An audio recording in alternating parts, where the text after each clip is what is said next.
4 mauvaises habitudes sur l'argent à abandonner rapidement.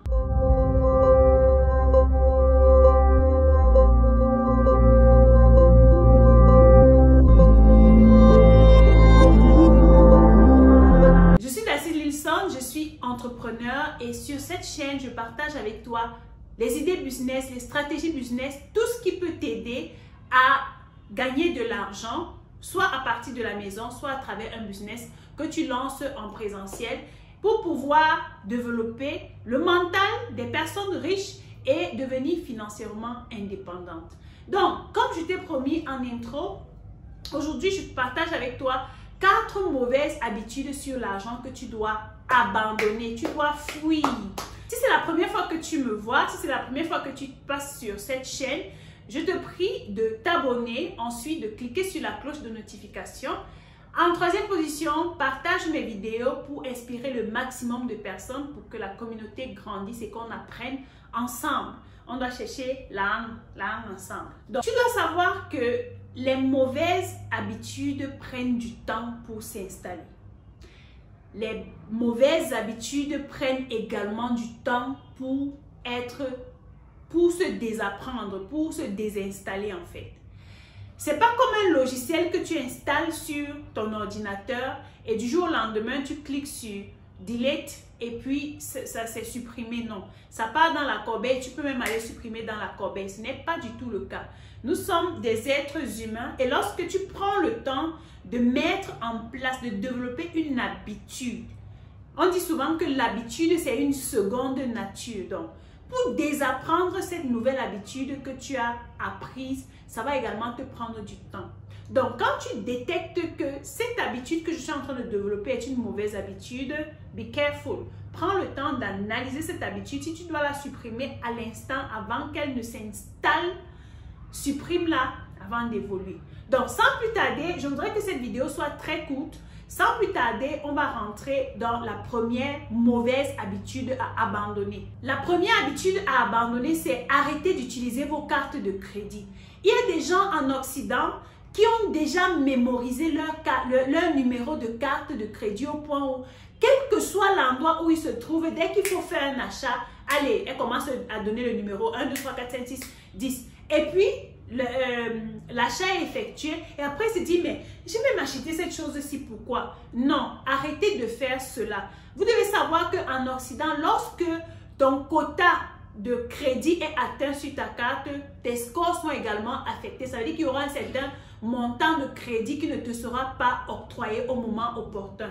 Donc il faut faire très attention à ce niveau-là. La deuxième mauvaise habitude que tu dois arrêter dès maintenant, c'est arrêter de faire du shopping à la con. Parce que il y a des gens qui utilisent le shopping pour gérer l'ennui, pour gérer le stress. Vous devez savoir que faire du shopping doit être un besoin. Ça veut dire quoi? Tu peux avoir un événement important qui te demande un certain dress code et c'est à ce moment que tu vas faire du shopping. Mais il y a des gens qui utilisent le shopping comme un passe-temps. Arrêtez de faire ça parce que quand vous le faites, vous sombrez dans la dette. Ça veut dire que vous utilisez même vos cartes de crédit, comme on a dit en amont. Vous passez le temps, si vous êtes avec des copines, pendant qu'elles sont en train de faire du shopping, vous n'avez pas d'argent, mais vous allez dire, s'il te plaît, donne-moi un peu, 200 €, je te remets après. Donne-moi 100 €, je te remets après. Non, arrêtez ça. Si tu trouves que tu t'ennuies et que l'envie d'aller faire du shopping monte, tu peux, par exemple, décider de prendre un livre. Je me rappelle en Chine, j'aimais beaucoup aller dans les magasins, surtout quand il y avait les soldes. Oh mon Dieu! J'aimais aller à Zara sans faire leur publicité, dans tous les grands magasins là. Je ramassais tout et n'importe quoi. Après, je me suis rendu compte que mais, où est-ce que c'est? En fait, tout ce que j'achète là me sert à quoi?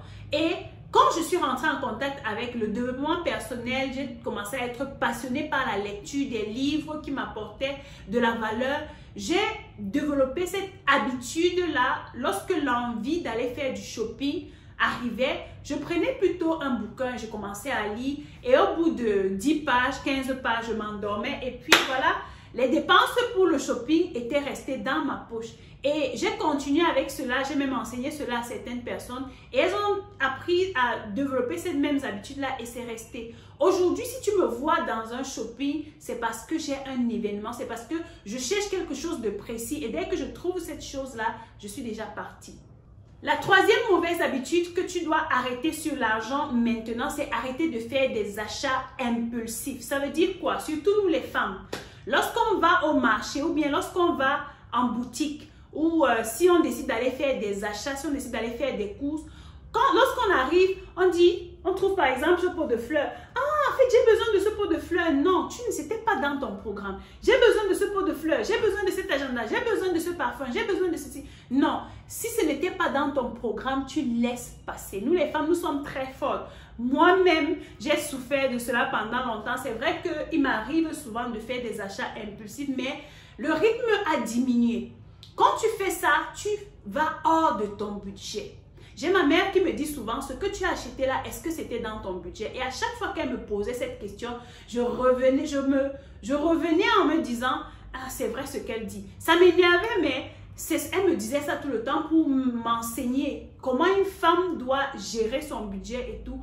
Donc du coup, arrêtez de faire des achats impulsifs. Au contraire, à chaque fois que vous avez des courses à faire, prenez le temps, vous prenez quelque chose comme ceci, vous notez tout ce que vous avez à acheter. Et lorsque vous êtes en surface, à chaque fois que vous achetez quelque chose, vous cochez. Vous achetez, vous cochez. Lorsque la liste est terminée, vous remettez dans votre sac et vous sortez. Parce que si vous faites plus de 5 minutes après avoir fini d'acheter tout ce que vous avez envie d'acheter, vous allez déborder votre budget et ce n'est pas bien pour votre gestion financière. La quatrième mauvaise habitude que tu dois abandonner par rapport à l'argent, c'est d'arrêter d'acheter pour impressionner.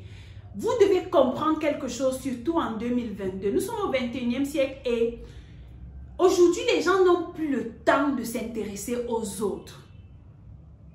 Tout ce que tu veux acheter pour impressionner, est-ce que tu sais que dès que tu es passé, on ne pense plus à toi?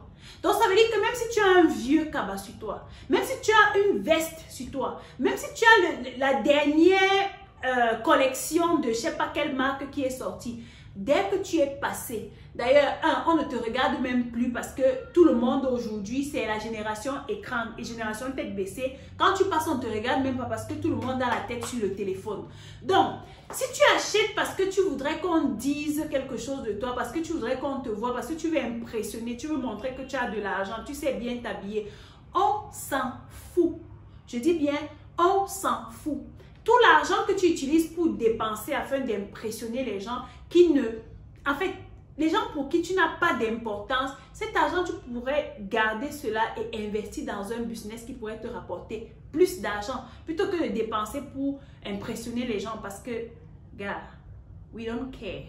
Maintenant, après vous avoir dit toutes ces mauvaises habitudes, je vais rapidement vous citer 6 bonnes habitudes que vous devez mettre en place pour mieux gérer votre argent. La première bonne habitude, c'est avoir un budget. Tu dois savoir comment tu dépenses ton argent.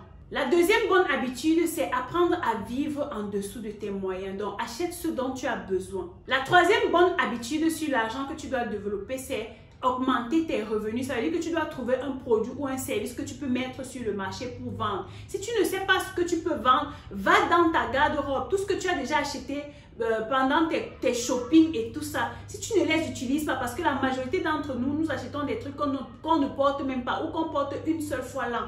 Va, tu récupères, que ce soit des bijoux, des chaussures, des vêtements, tu organises un petit événement où tu vas vendre tout cela et avoir de l'argent, récupérer l'argent que tu auras investi pour acheter tout cela. Il y en a parmi vous, vous avez des chaînes, des colliers en or, des dernières marques de Louboutin et tout ça. Vous ne les portez pas.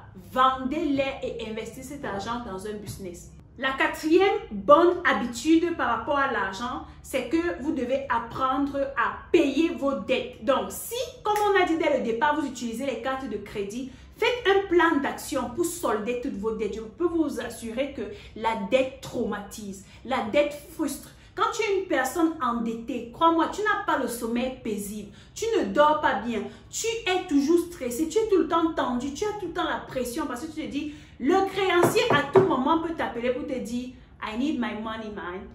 Donc, tu as tout le temps la pression. Quand je vois les gens qui sont tout le temps endettés, j'ai pitié d'eux. Donc, ma lionne, si tu m'écoutes, fais tout pour solder tes dettes et crois-moi, tu auras la paix. Après avoir soldé tes dettes, même si tu n'as plus 5 francs, je te rassure que au moins là, tu vis en paix. La 5e bonne habitude par rapport à l'argent que tu dois mettre en place, c'est d'apprendre à payer tes factures à temps.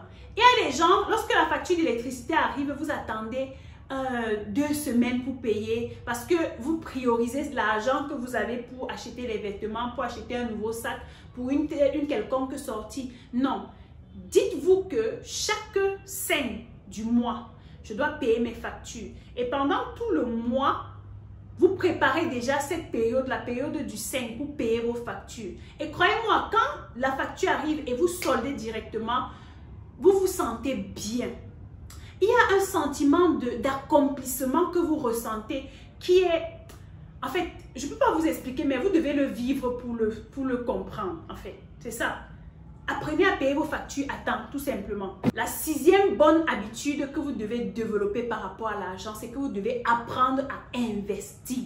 Apprendre à investir, c'est quelque chose de capital. Dans la prochaine vidéo, je vais vous montrer qu'est-ce que vous pouvez faire en tant qu'investisseur jeune pour mieux vous lancer et réussir dans vos investissements. Donc, la 6e habitude, apprenez à investir. Investir veut dire mettre de l'argent ou bien faire travailler l'argent pour soi afin de récupérer des profits. Mettre l'argent à son service, c'est quelque chose de passionnant, croyez-moi. Lorsque tu mets 100 000 francs dans un business et qu'à la fin, tu es capable de récupérer 120 000, 150 000, en fait, c'est juste magnifique, quoi. Il faut le vivre pour le comprendre. Donc, voilà les habitudes, les mauvaises habitudes par rapport à l'argent et les bonnes habitudes par rapport à l'argent que je voulais vous donner aujourd'hui. Je souhaite que toutes les personnes qui sont ici dans cette communauté appliquent cela.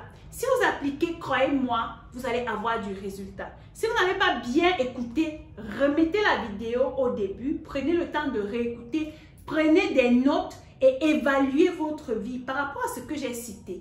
Qu'est-ce qui vous challenge le plus en ce moment en ce qui concerne vos mauvaises habitudes? Vous pouvez également laisser en commentaire, je vais lire et si j'ai des conseils à vous donner, je vous donnerai pour vous aider. Par rapport aux bonnes habitudes que j'ai citées, quelles sont les habitudes que vous avez déjà mis en place et quelles sont les habitudes que vous devez développer, sur lesquelles vous devez travailler en ce moment? Laisse-moi tout cela en commentaire, partage cette vidéo et je te donne rendez-vous à la prochaine vidéo. D'ici là, restons concentrés.